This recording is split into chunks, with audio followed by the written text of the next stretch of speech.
அனைவருக்கும் வணக்கம். திருப்பதி சென்று வந்தால் வாழ்க்கையில் திருப்பம் வரும் என்பது காலம் காலமாக இருந்து வருது. நம்பிக்கைகளில் ஒன்று அப்படின்னே சொல்லலாம். திருப்பதிக்கு தினமுமே லட்சக்கணக்கான பக்தர்கள் செல்கிறாங்க. பூலோகம் வைகுண்டம் எனும் பெருமாள் வசிப்பிடமாக திருப்பதி இருக்கையில் சில ராசிக்காரர்கள் திருப்பதிக்கு செல்லக்கூடாது அப்படிங்கிறது சொல்வது உண்மையா? யார் அந்த ராசிக்காரர்கள் அப்படிங்கிறத பற்றி நாம் தெரிஞ்சுக்கலாம். வீடியோ ரொம்பவே பயனுள்ளதாக இருக்கும். வீடியோவை கடைசி வரைக்கும் ஸ்கிப் பண்ணாமல் பாருங்கள். நம்ம சேனலை நீங்கள் இன்னும் சப்ஸ்கிரைப் பண்ணலைன்னா மறக்காமல் சப்ஸ்கிரைப் பண்ணிவிடுங்க. வாங்க வீடியோக்குள்ளே போகலாம். நம்முடைய சேனலில் வாராகியம்மன் ஜோதிட நிலையத்தில் அனைத்து விதமான பிரச்சனைகளுக்கும் தீர்வு சொல்லப்பட்டிருக்கு. உங்களுடைய ஜாதகத்தில் இருக்கக்கூடிய பிரச்சனைகளுக்கு தீர்வு காண வேணும்னா டிஸ்கிரிப்ஷன் நம்பர் கொடுத்துருக்கோம். நீங்கள் கால் பண்ணி உங்களுடைய பிரச்சனைகளை சொன்னீங்கன்னா போதும், அதற்கு ஒரு தீர்வு உங்களுக்கு கட்டாயம் கிடைக்கும். திருப்பதியின் புவியியல் அமைப்பு மற்றும் ஜோதிடத்தின் தத்துவத்தின் அடிப்படையில் குறிப்பிட்ட 3 ராசிக்காரர்கள் மட்டுமே அடிக்கடி திருப்பதிக்கு செல்லக்கூடாது என்று சொல்லப்பட்டிருக்கு. சில ராசிக்காரர்களும் நட்சத்திரக்காரர்களும் அடிக்கடி திருப்பதி சென்றலாம். அவர்களுக்கு எந்த ஒரு மாற்றமும் இல்லை. அவர்கள் கடனாளி ஆவதுடன் பொருளாதார நிலையும் தொடர்ந்து சரிந்து கொண்டே இருக்கும். அந்த குறிப்பிட்ட அந்த ராசி யார் அப்படிங்கிறத நாம் தெரிஞ்சுக்கலாம். உங்களுக்கு ஏழுமலையான் பிடிக்கும் அப்படின்னா ஓம் நமோ நாராயணா எனும் மந்திரத்தை மறக்காமல் கமெண்ட் பண்ணுங்கள். திருமலை திருப்பதி திருத்தலம் திருமாலின் 108 திவ்ய தேசங்களில் ஒன்று. இருந்தாலுமே மற்ற எந்த திவ்ய தேசங்களில் இல்லாத வகையில் ஆச்சரியங்களும் அதிசயங்களும் நிறைந்த ஒரு மலையாக திருமலை விளங்குகிறது.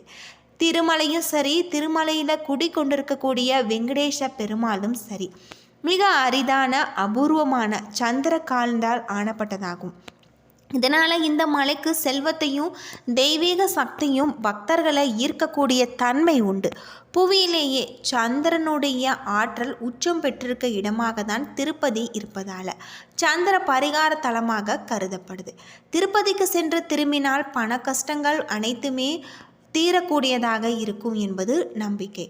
பொதுவாக பண கஷ்டத்தில் இருப்பவர்கள் தமிழ் மாதங்களில் முதல் வாரமான திங்கட்கிழமைகளில் திருப்பதி சென்று 7 மலையான தரிசித்தால் அந்த ஆண்டு நிறைவடைவதற்குள் அவர்களுக்கு பண கஷ்டங்கள் படிப்படியாக குறைய துவங்கும் என்பது நம்பிக்கை. திருப்பதிக்கு சென்றால் ஒரு நாளாவது திருமலையில் தங்கி சுவாமி தரிசனம் செய்ய வேண்டும். அது மட்டும் இல்லாமல் பூமியிலேயே சந்திரனுடைய ஆதிக்கம் நிறைந்திருக்கக்கூடிய இடம் அப்படின்னு பார்த்தா திருப்பதி. பூமியிலேயே சந்திரனுடைய ஆதிக்கம் இங்கு மட்டும்தான் அதிகமாக இருக்கிறதாகவும் சொல்லப்படுது. மனோகாரனான சந்திரன் ஆசியை பெற வேண்டும், சந்திரனுடைய அதிர்வரைகள் பெற வேண்டும் என்பதற்காக திருமலையில் தங்க வேண்டிய ஒரு நிலையும் கொண்டு வரப்பட்டிருக்கு அப்படின்னு சொல்லலாம். அதே போல் சில குறிப்பிட்ட ராசிக்காரர்கள் திருப்பதிக்கு அடிக்கடி சென்றால் கடனாளி ஆகிவிடுவாங்க. பொருளாதார நிலை முன்பு இருப்பதை விட குறைந்து விடும் என சாஸ்திரத்தில் சொல்லப்பட்டிருக்கு. 3 ராசிக்காரர்கள் வருடத்திற்கு ஒரு முறை திருப்பதிக்கு சென்று வரலாம். ஆனால் தொடர்ந்து சென்று வந்தால் அவர்களுடைய வாழ்க்கை சரிவு நிலைக்கு செல்லும். இதனால் இவர்கள் திருப்பதிக்கு செல்வதை தவிர்க்க வேணும். சாஸ்திரத்தில் சொல்லப்பட்டுள்ளது தான் படி சிம்மம், தனுசு, கும்பம் இந்த 3 ராசிக்காரர்கள் தான் திருப்பதிக்கு செல்லக்கூடாது என சொல்லப்பட்டிருக்கு. இதற்கு ஜோதிட ரீதியாகவும் பல காரணங்கள் இருக்குது அப்படின்னே சொல்லலாம். சிம்மம், தனுசு, கும்பம் ராசிக்காரர்கள் மட்டுமே இந்த லக்னக்காரர்களும் திருப்பதிக்கு அடிக்கடி செல்லக்கூடாது என சொல்லப்படுது. அது தவிர பூர நட்சத்திரம், துலாம் லக்னம் ஆகியவற்றில் பிறந்தவர்களும் திருப்பதிக்கு போகக்கூடாது என்று சொல்லப்படுது. இந்த 3 ராசிக்காரர்கள் பொதுவாக சந்திரனால் பாதிக்கப்படுவதாக சாஸ்திரத்தில் இருக்குது. ஜோதிடத்தில் சூரியன் தந்தையாகவும் சந்திரன் பெண் கிரகமாகவும் கருதப்படுது. கடகராசியின் அதிபதி சந்திரன். ரோகிணி, அஸ்தம் மற்றும் திருவோணம் சந்திரனின் நட்சத்திரங்களாக இருக்குது அப்படின்னே சொல்லலாம். ஒருவருடைய ஜாதகத்தில் சந்திரனுடைய பலமாக இருந்தால் அவர்கள் நல்ல யோகம் உண்டு. ஜாதகத்தின் லக்ன வீட்டில் சந்திரன் இருந்தால் அந்த நபர் பார்ப்பதற்கு அழகாகவும் வசீகரமாகவும் கற்பனை திறன் மிக்கவராகவும் உணர்வு திறன் கொடையவர்களாகவும் இருப்பாங்க. பெரும்பாலும் இவர்கள் கலை சார்ந்த துறைகளில் ஆர்வம் கொண்டவர்களாக இருப்பாங்க. அதே சமயம் ஜாதகத்தில் சந்திரனுடைய நிலை பலவீனமாக இருந்தால் அந்த நபரின் மனநிலை பலவீனமானதாக இருக்கும். மறதி ஏற்படும், பிரச்சனைகளில் நெருக்கடி நிலை ஏற்படும். கடுமையான மன அழுத்தத்தில் இருப்பவர்கள் இவர்களால் தனது எண்ணங்களை கட்டுப்படுத்த முடியாது. சந்திரனுடன் பலவீனத்தால் விபத்து மற்றும் கடுமையான நோய் கூட ஏற்படலாம். சிம்மம், தனுசு, கும்பம் ஆகிய சந்திர பலம் நிறைந்த ராசிகள். இதனால் இந்த ராசிக்காரர்கள் திருப்பதிக்கு செல்வதால் சந்திரனுடைய நிலை பாதிக்கப்படும். இதனால தான் இந்த ராசிக்காரர்கள் திருப்பதிக்கு செல்லக்கூடாது என சொல்லப்படுது.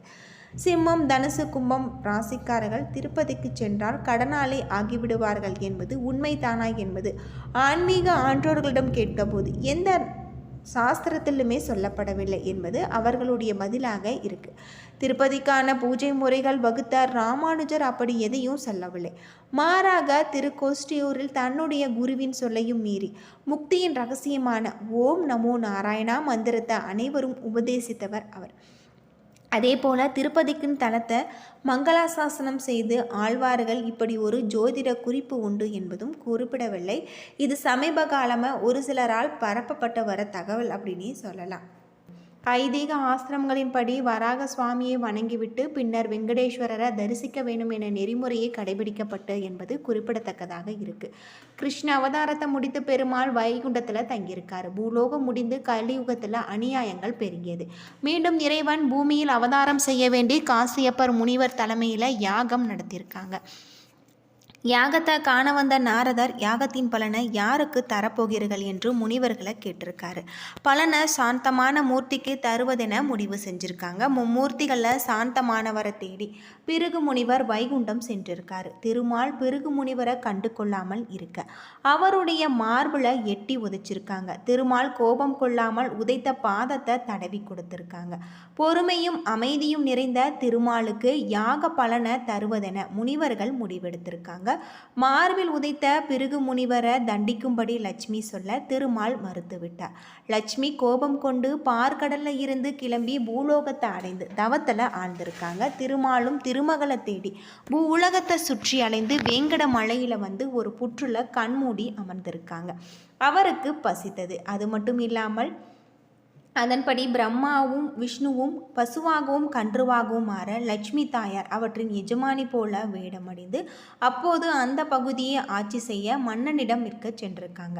மன்னன் வாங்கிய பசு மேய்ச்சலுக்கு செல்லும் பொழுது திருமால் இருந்த புற்றுக்கு சென்று பால் சொரிந்தது. பசுவை மேய்த்த இடையன் பசுவின் பின்னால் சென்று புற்றில் பால் சொரிவதை கண்டான். கோடாரியால் பசுவை அடிக்க முயன்றான். கோடாரி தவறி புற்றுக்குள் இருந்த பெருமாளின் தலையில் பட்டு ரத்தம் சிந்தியது.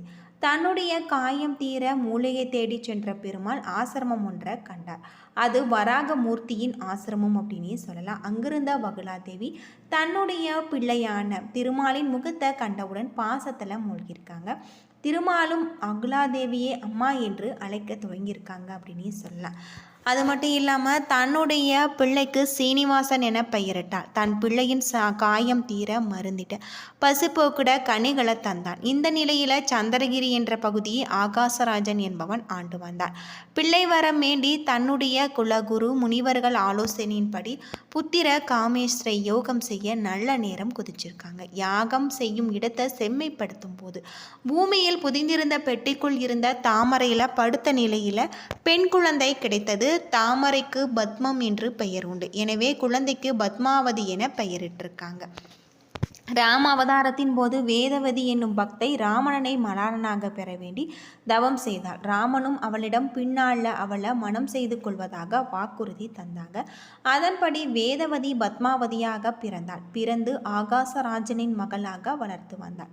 சீனிவாச பெருமாளுக்கும் பத்மாவதிக்கும் திருமணம் இனிதே நடந்தது. அதன் பின்பு பக்தர்களுக்கு அருள் தரும் விதமாக திருமலையில் எழுந்தருள் இருக்காங்க அப்படின்னு சொல்லலாம். சோழ மன்னன் தொண்டைமான் தேவலோக சிற்பியான விஸ்வகர்மாவின் உதவியுடன் பெருமாளின் கோவில் ஒன்றை எழுப்பியிருக்காங்க. பத்மாவதி அலமேல் மங்காபுரத்தில் அருளாட்சி செஞ்சுருக்காங்க. சீனிவாச பெருமாள் தினமும் திருச்சானூர் வந்து தங்கிவிட்டு காலையில் திருமலையில் கிளம்பி விடுவதாக ஐதீகமாக நிகழ்கிறது. அது மட்டும் இல்லாமல் ஏழுமலைக்கு அதிபதி என்பதால் பெருமாளுக்கு ஏழுமலையான் என திருநாமம். சித்தூர் மாவட்டத்தில் கிழக்கு தொடர்ச்சி மலை அடிவாரத்தில் அமைஞ்சிருக்கு திருப்பதி. இந்த நகரத்தை ஒட்டி உள்ள திருவேங்கட மலையின் மீது தான் ஏழுமலையான் கோவில் கொண்டிருக்காரு அப்படின்னே சொல்லலாம். பல்வேறு சிறப்புகளை கொண்டிருக்கக்கூடிய ஒரு கோவிலாக தான் திருப்பதி ஏழுமலையான் கோவில் அமைஞ்சிருக்கு.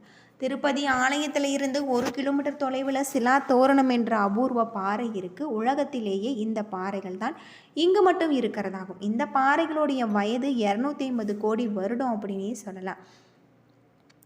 எந்த ஒரு கருங்கல் சிலையானாலும் எங்காவது ஒரு இடத்துல சிற்பியின் துளிப்பட்டிருக்கக்கூடிய இடம் தெரியும்.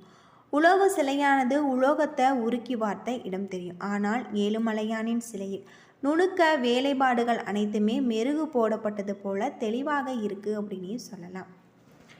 என்ன நண்பர்களே, இந்த வீடியோ உங்களுக்கு பயனுள்ள ஒரு தகவலை தந்திருக்கும்னு நினைக்கிறேன். வீடியோ பிடிச்சிருந்தா லைக் பண்ணுங்கள், ஷேர் பண்ணுங்கள், கமெண்ட் பண்ணுங்கள். நன்றி நண்பர்களே.